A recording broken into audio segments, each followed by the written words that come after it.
Ladies and gentlemen, it's nice to meet you all. I'm your host, Ian. Now, unfortunately, I was being lazy and busy all over the weekend, so I'm recording this literally 2 hours before you're seeing it, if it goes up on time, which I don't know. And I was planning to record a video last night, but you know why I didn't? It's because this video exists right here. Last night, ladies and gentlemen, after missing the phase and, everybody had already watched it before me, I decided I'm gonna watch Obsession tonight. I wanted to watch it in theaters, but I didn't because, I'm not rich like that, but, it's okay. It's on streaming now, even though I don't have Peacock.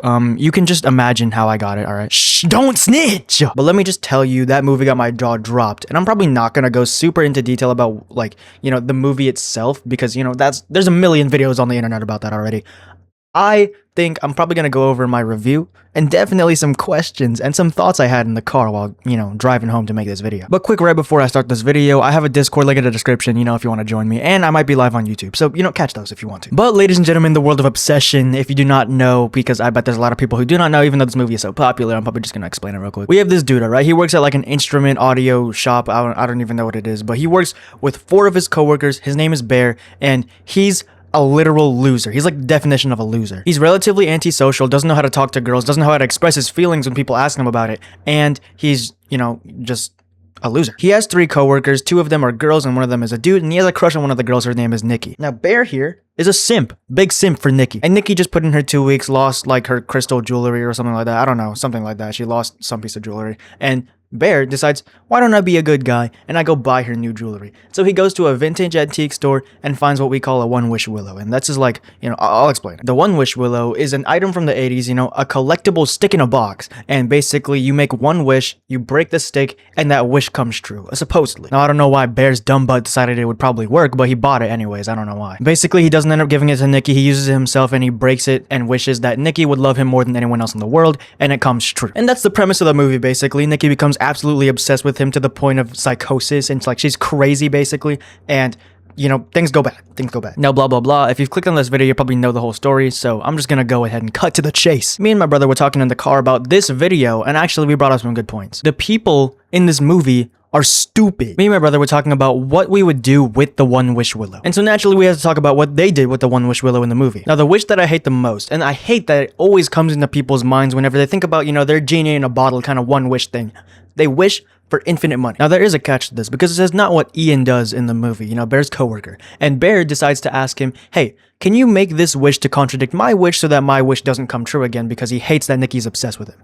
Ian goes, this is cap. I'm gonna wish for $1 billion because this is obviously fake. Well, the wish becomes true, actually, and $1 billion in cash starts raining from the sky. And let me tell you why I hate this wish. First of all, he didn't know it was true. He thought it was fake, so I guess it kind of doesn't really count, but still. First things first, and this is how it relates to infinite money. Having $1 billion does not help you. Let's say you get $1 billion in cash. You are now in the top 0.001% of people ever. Right? You got 2 choices here, and I'm pretty sure you're gonna pick one of them. Number 1 is somehow find a place where you can store $1 billion worth of cash secretly and not have it found. Which, you are super rich now, so you can make it happen, but this is still a little hard. You could buy a house and put all the money in the house, but are you gonna buy a $200,000 home in cash? I feel like that would raise some suspicions. And even then, now you're subject to theft, all that stuff, it's physical money. Or the second option, which is to deposit it in a bank. Hooray, now the money's easier to use, it's all hidden away, it's safe, all that stuff. How are you not gonna raise suspicion when you deposit $1 billion? Even if you did it in chunks, it would either take forever, you would need multiple bank accounts, and you would probably still raise suspicion. And hey, let's pretend the one-wish willow is nice to you and gives you $1 billion in your bank account. How does that help? The CIA will investigate you. They'll be like, wow, this guy has no history of making money whatsoever. They monitor billionaires, obviously, as they go up the chain to becoming a billionaire.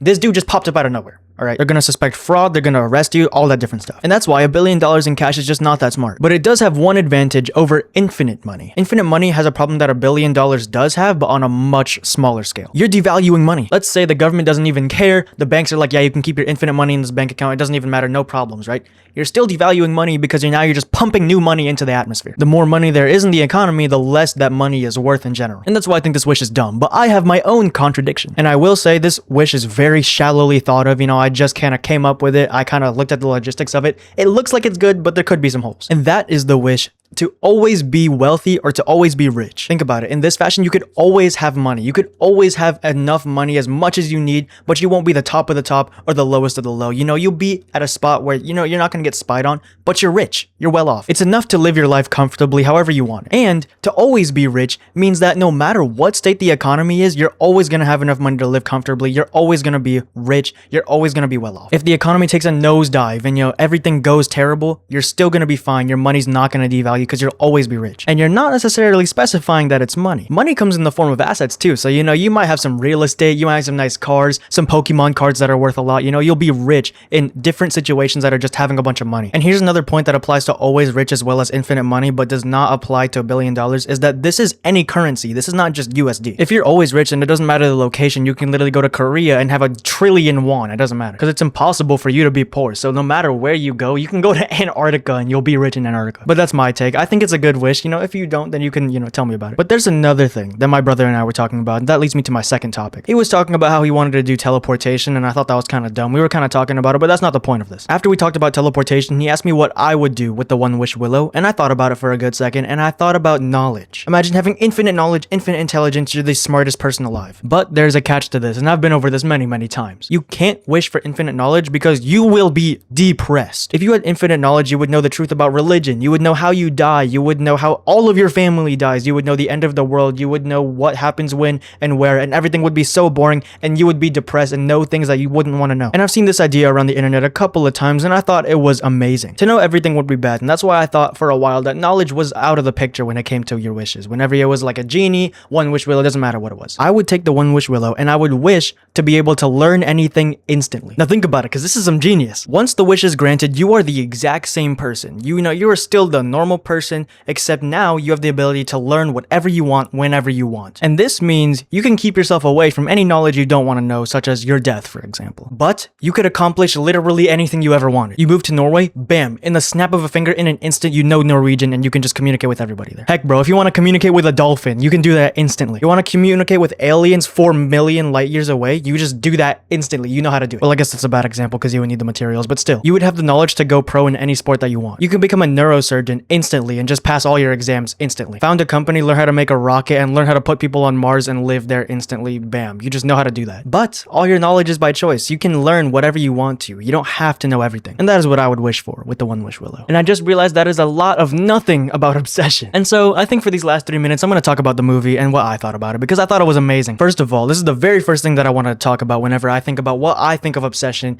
is the camera work. It's phenomenal. It looks professional, yet homemade inspired. There's probably one instance in the movie where the camera moves. Almost every single shot in Obsession is a still shot. The camera just sits there. There's no rigs. There's no like moving the camera around. There's no like those things where they put the camera on a person and have them walk around so it looks like, you know, the camera's moving. I don't know. It's just sitting there. It looks like it's on a tripod. And it definitely gives a very unique and almost eerie vibe to it because of how little the camera's moving. In my opinion, this form of camera work is much better at environment building because you can really capture everything that's in the scene and, you know, really take it all in instead of having to, you know, pan around with the camera guy looking at the different environments and, you know, having to make sense of it all. It's like a play. You can see the whole setting. And not only that, but the use of lighting is incredible. Not every shot has to be well lit. Same with focus. Not everything you want to look at has to be well focused or well lit. They do a very good job of hiding things using lighting and focus. First, obviously, there's that example where Bear and Nikki are in the bedroom and Nikki's like in the corner hiding in the darkness and you don't even know she's there until she walks into the light.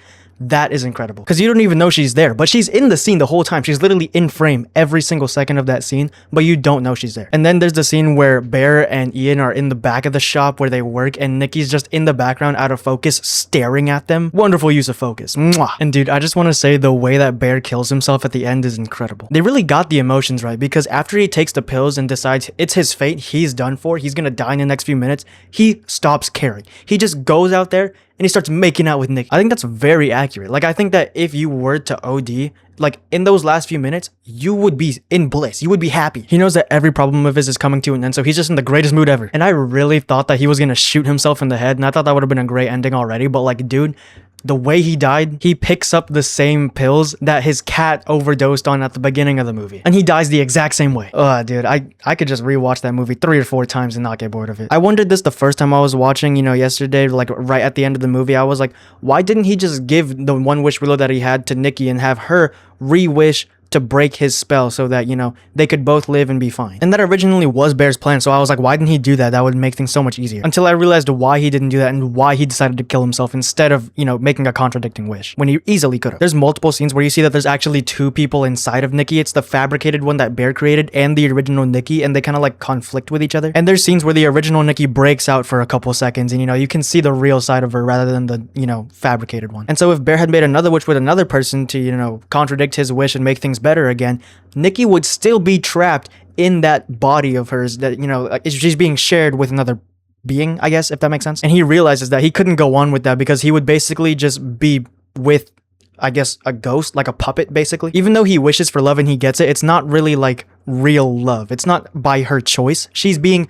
made to love him. And she doesn't even actually love him. Like, it's another sentience inside of Nikki that's loving him. But I could go on about this for hours and hours. The movie was great. It was incredible, but I think that's gonna be the end of this video, ladies and gentlemen. I don't really know what to say. Like, this is definitely a weird video for me to make. It's not like a normal rant, but it's not like an article either. It's just talking, I guess. But I hope you guys enjoyed. If you got any entertainment or any joy out of this video, then I'm so happy because I have my job, and I hope all of you have an amazing rest of your day. I seriously love you guys. Thank you for all the support lately. And again, you know, there's a Discord link in the description. I'm literally going to be there after this video is made. So if you want to pop in and say hi, you know, you can. And also, if I'm live on YouTube, check it out, please.